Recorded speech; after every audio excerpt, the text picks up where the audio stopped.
Always my soulmate. By Watermelon's Melon Felon. Chapter 6. Luminescence. One day someone will come along, and when they touch you, a silver light will erupt between you upon contact. When that happens, Yuri, you will know that you found your soulmate. Your perfect match. Yuri had been thinking of that his whole life, ever since his 6th birthday. He hoped he would get a soulmate because he was emotional, and he desperately wanted someone who was perfect for him. Yuri wanted companionship that didn't make him feel ill after too long. Perfect match had to mean that they would accept him and understand him for who he was, and what more could he want in life? What more could someone like Yuri ask for? Of course, at the age of 23, he had yet to experience any such connection with anyone, and he was a bit put out.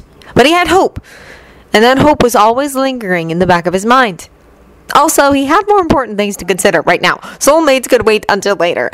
A little while later, at least. His career as a skater was important to him.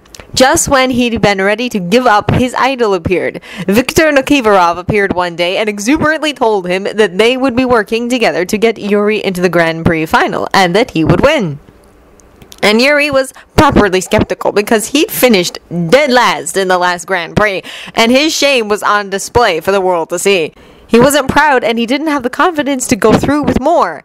But he didn't want to give up his passion simply because he had a few bad experiences.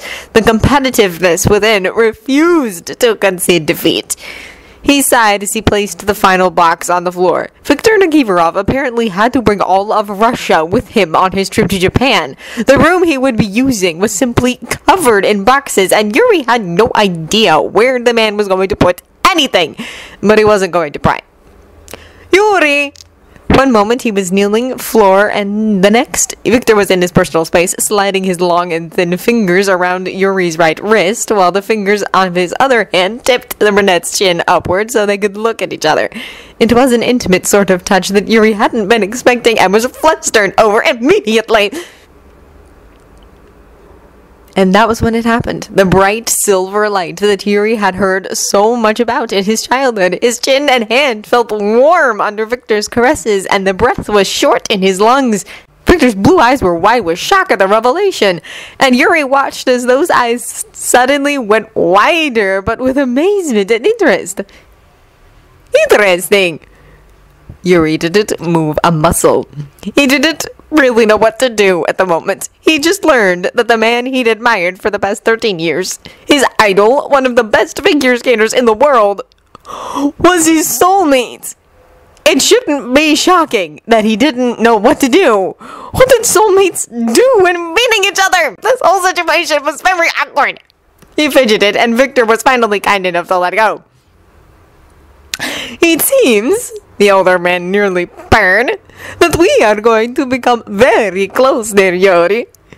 With a squeak, Yuri pushed away frantically until he found himself on the floor in the corridor.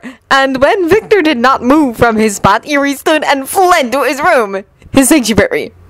What did he do now? Victor was very careful not to mention the soulmate bond at any time. He wanted to watch Yuri, see how he reacted around other people and his family, what he did when confronted with hardships. And Yuri didn't seem at all interested in bringing up their connection. The poor thing flustered himself too easily and would slide away when he felt too pressured with social anxiety and secondary embarrassment. Victor had to think about how to approach the situation. In one evening, he'd already learned quite a lot, but there was certainly more to learn, more to witness. So he began the slow incorporation of himself into his soulmate's life, pleased that Yuri accepted him despite being so embarrassed all the time. And that was when Victor proceeded with the touching. Naturally, it was flamboyant and cheerful and loved physical contact, but he couldn't help but layer it on a bit more for Yuri, especially when that stunning warmth would envelop him whenever he touched his soulmate. Slowly, ever so slowly, he managed to turn things around. And the arrival of Yuri Blazetsky only made it better, which made Yuri even more determined to keep him and seduce him. And seduced he had been. Victor trailed a hand across the back of Yuri's neck, enjoying how his darling shivered a bit but leaned into the warmth provided. He nuzzled into Yuri's surprisingly soft hair and sighed. "Ugh, will you two just get a room already?" "No need to be cross, Yuri," said Victor, though he was already standing and dragging Yuri up with him. Yuri squeaked in protest. "Whatever. Stop calling me that!"